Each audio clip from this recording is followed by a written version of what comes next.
Olá, olá, pessoal, tudo bem? Bom, sejam muito bem-vindos, né, ao canal para vocês que chegaram aqui agora. Aqui é um canal destinado a tratar de temas tributários. E hoje o tema que eu coloco aqui para fazer alguns comentários é sobre a exclusão do ICMS-ST da base de cálculo do PIS e da COFINS. Tema esse solicitado pela galera lá do Instagram. Se você não me segue, então vai lá, coloca a sua sugestão aqui embaixo também nos comentários aqui do vídeo também, se você quiser, pode deixar aí uma sugestão de tema que você gostaria que eu comentasse. Bom, então o tema que eu vou trabalhar com vocês hoje é a exclusão do ICMS-ST da base do PIS e da COFINS. Mas antes, para você que chegou aqui agora, eu sou a professora Renata Belim, professora dos cursos de pós-graduação da Fundação Getúlio Vargas, da PUC, da USP, do IBMEC, entre uma série de outras universidades. Sou doutora em Finanças e Tributação pela UERJ, autora de livros e artigos científicos, palestrante, advogo há mais de 20 anos na área contenciosa e consultiva tributária. Atualmente ocupo uma das cadeiras do CARF como conselheira dos contribuintes. E hoje a gente vai conversar, então, sobre alguns comentários sobre a possibilidade ou não da exclusão do ICMS-ST da base do PIS e da COFINS. Eu poderia dizer para vocês que essa tese é uma tese filhote. Ela é derivada da tese mãe, que é a exclusão do ICMS da base de cálculo do PIS e da COFINS, que todo mundo aqui provavelmente já deve conhecer. O que acontece? Desde 1900 antigamente, essa tese da exclusão do ICMS da base do PIS e da COFINS, ela não é nova. Ela já vem sendo levada à análise do Supremo desde antes, ainda na Lei Complementar 770. Mentira, foi na Lei Complementar do PIS, da COFINS, é 70 de 91, né, que trazia já essa possibilidade da inclusão do ICMS na base do PIS e da COFINS, quando era faturamento propriamente dito, né, antes das alterações da 10.833 e da 10.637, que agora envolve o conceito de receita para algumas atividades, mantendo o sistema cumulativo em regra, para as empresas do lucro presumido e não cumulatividade para as empresas do lucro real. Então, já era uma celeuma trazida à discussão desde 1900 bolinha, você vê. Coloquei aqui para vocês. Foi ajuizada essa ação para discutir, na época da instauração, né, da promulgação da Lei Complementar 70 de 91, que é a que instituiu a COFINS, foi no dia 12 de novembro de 98. 12 de novembro, pensa bem, 12 de novembro de 98 é que esse troço já vem sendo discutido. Depois, uma série de outras alterações vieram, né?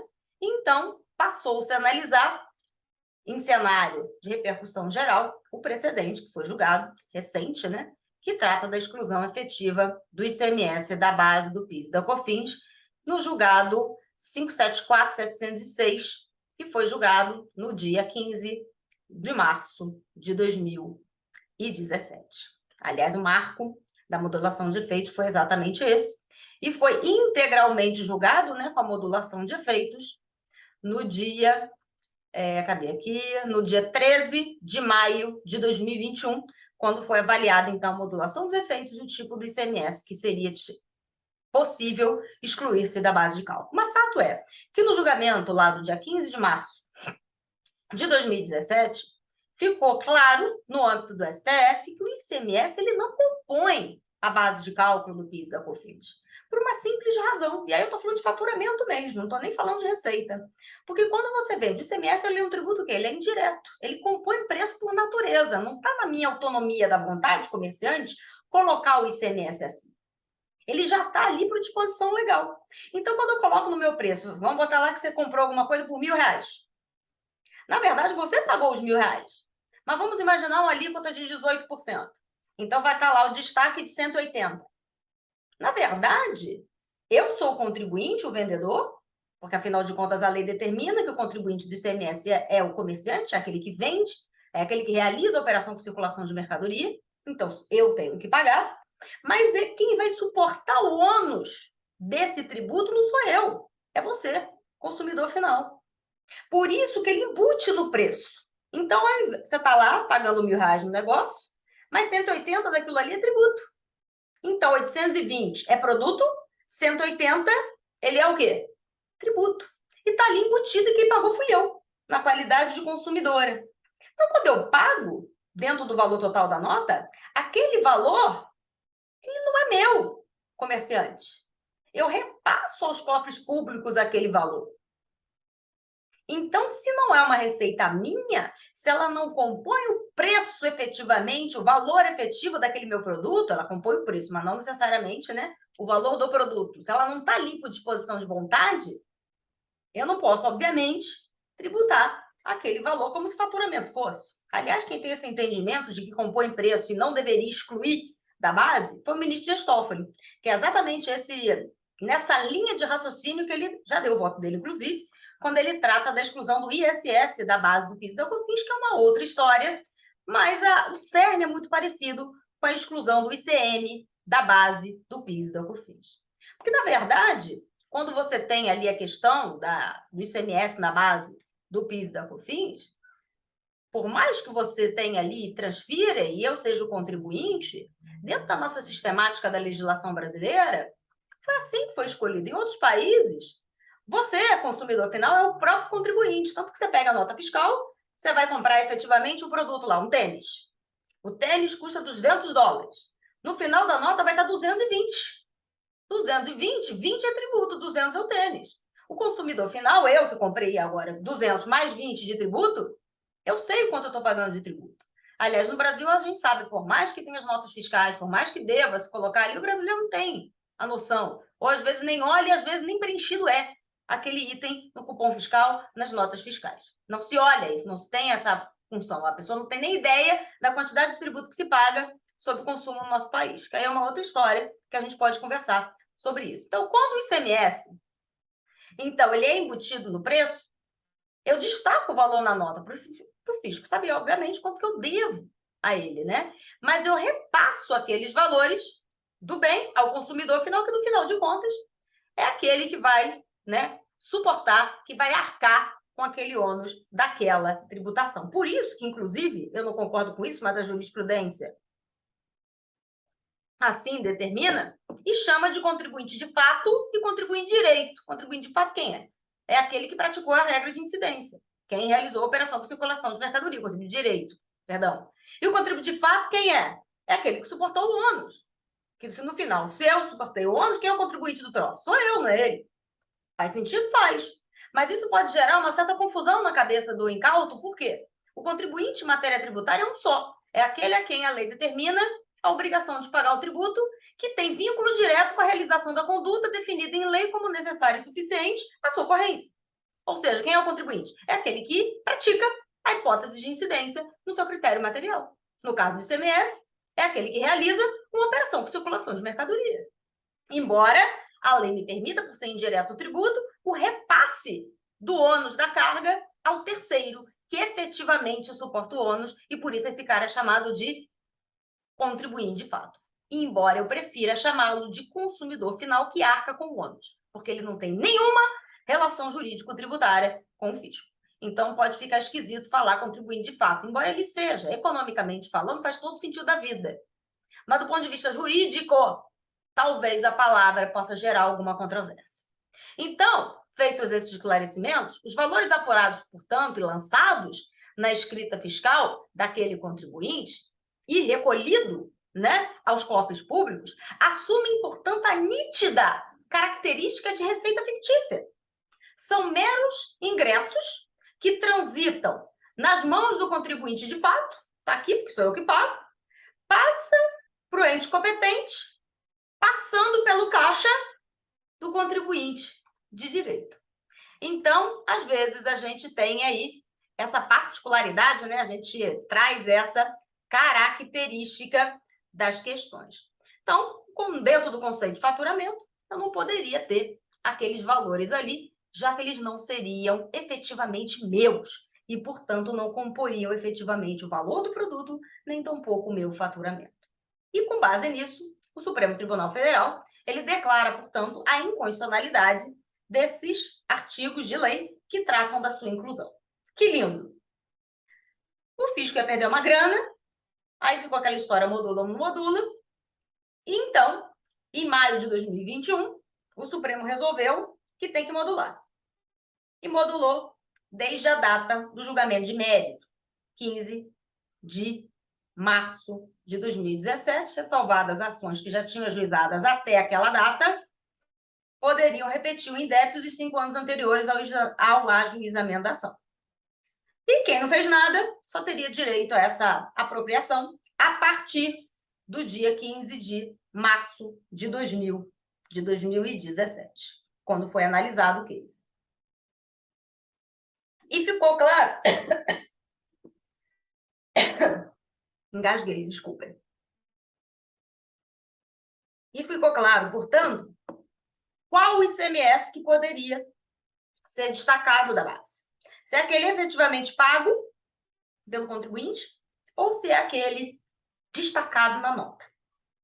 E, por amor divino, a coisa foi... Eu apostava que ia ser o pago, seria menor a restituição, mas não, foi o destacado, que deveria ser, na minha opinião, desde sempre, eu só não apostava nela. E, então, ganhou, então, essa possibilidade de excluir o ICM da base do PIS e da COFINS. Desde que as ações tenham sido propostas até 15 de março de 2017.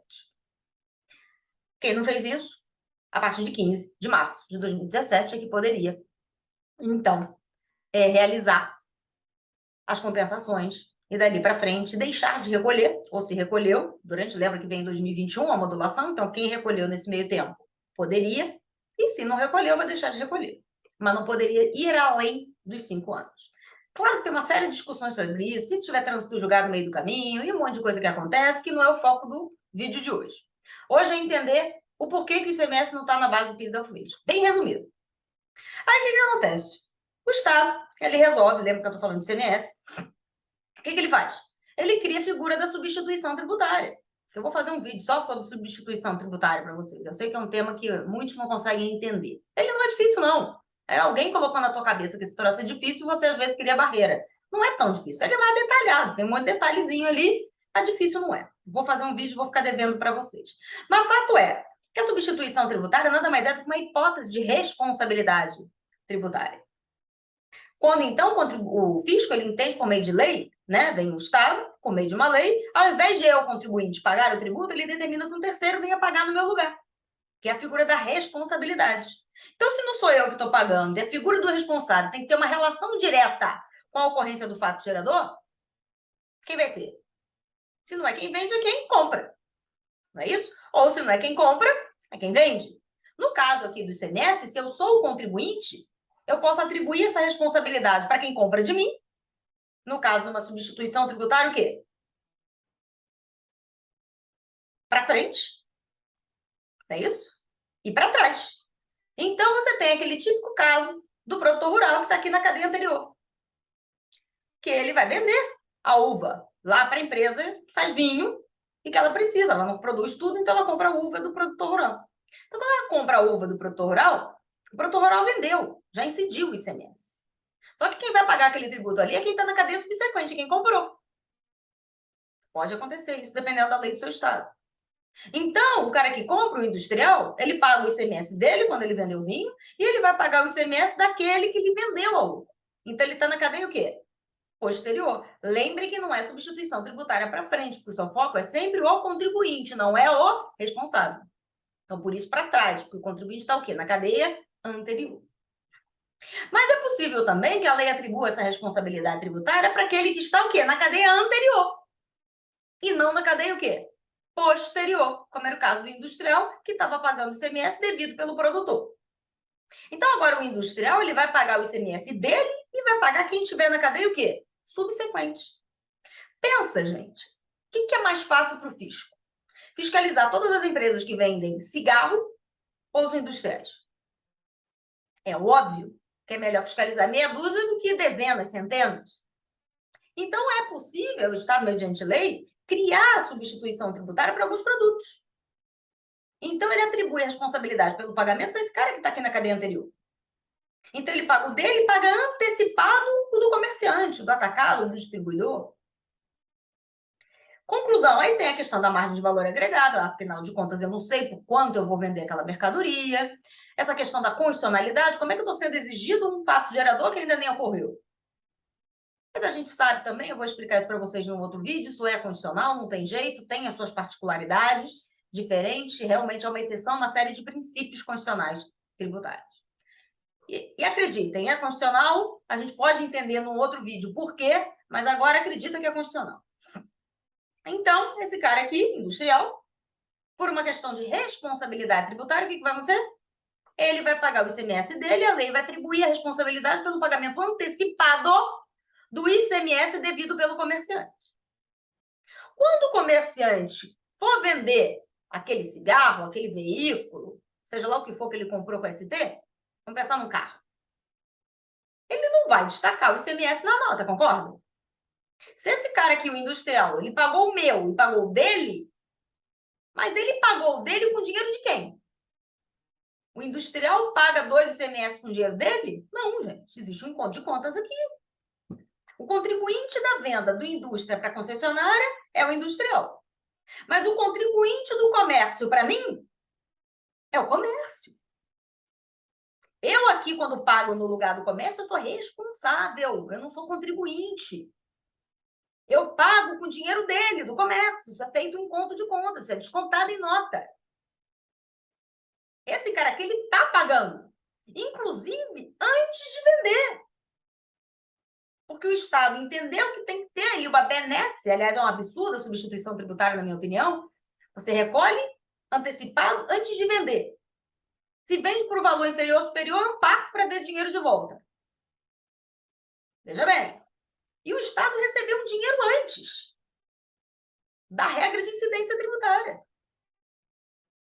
Mas tudo bem. É constitucional, não vou entrar no mérito aqui, beleza. Então, eu estou pagando. Então, ele pagou o meu e pagou o dele com o meu dinheiro. Com o dinheiro do comerciante, pelo encontro de contas. Então, eu estou pagando aqui os 100 e eu vou pagar mais os 50 do outro da cadeia subsequente. Vendeu, tudo destacadinho na nota. Esse cara aqui, inclusive, o industrial, ele só vai poder deduzir da base de cálculo dele o ICMS da operação própria, obviamente. Né? Inclusive, o do terceiro, que não é dele, não compõe faturamento. Então, o ICMS daqui e o outro não pode estar, obviamente, na minha base de cálculo industrial. Não são faturamento, está dentro da minha receita. Aí vendi para o comerciante. O comerciante vendeu para mim, como o ICMS já foi pago, eu não vou destacar na nota, obviamente, concorda? Aí vem o fisco me dizer que eu não tenho direito a excluir o ICMS da base de cálculo. Ora, bolas, ele está no custo de aquisição. Eu só não paguei porque eu não sou contribuinte ali, o quê? Não é aquele contribuinte que está pagando aquela operação. Não é aquele contribuinte que está pagando. Por uma questão de substituição tributária, uma vontade do Estado, foi vontade que criou essa particularidade. Então, só porque o Estado cria uma particularidade específica para ganhar dinheiro antes da efetiva ocorrência do fato gerador, esse cara aqui vai ter exclusão do ICMS próprio da base, ele coloca no preço, no contexto total, repassa para mim, ele só paga no meu lugar. Na hora de eu realizar meu faturamento, na hora de eu compor minha base de cálculo, para eu pagar o meu PIS e da COFINS, eu não posso tirar esse ICMS da base de cálculo? Só porque eu não destaquei na nota? Opa! Você está criando aqui uma discriminação de situações idênticas. Então, eu crio uma situação para o Estado, eu já sou penalizado de ter que pagar antes, e eu não posso excluir o ICMS da base, que compôs o custo de aquisição daquele meu produto? Eu só não recolhi aos cofres públicos. De fato, quem tem que recolher é esse cara aqui. Mas, indiretamente, quem está pagando sou eu, comerciante. Aí, na hora de eu realizar meu conceito de faturamento, eu tenho que pagar sobre tudo? Eu não posso tirar o ICMS incidente naquela operação que eu paguei anteriormente? Não faz o menor sentido o STJ entender que aquilo ali não está dedutido, não está destacado na nota, quem pagou foi o industrial, então eu não tenho direito a deduzir, quando tem substituição tributária, aquele que, no caso aqui, o contribuinte, e não aqui, eu estou falando do contribuinte concessionário. Então, faz o menor sentido, na minha opinião, não permitir, né, a esse contribuinte, ao comerciante, que pagou antecipadamente aquele tributo por meio do industrial, no caso aqui o responsável tributário, só porque ele, ao omitir a nota, não destaca no preço. Lógico, não vai destacar, o tributo já foi pago. Então, minhas considerações sobre essa tese, embora o STJ já venha tendo o entendimento de que não há, né, a inclusão em alguns precedentes, é claro que ainda a guerra ainda não acabou, né? Perdemos algumas batalhas, faltam as duas turmas aí se decidirem sobre essas questões, não me parece razoável, né?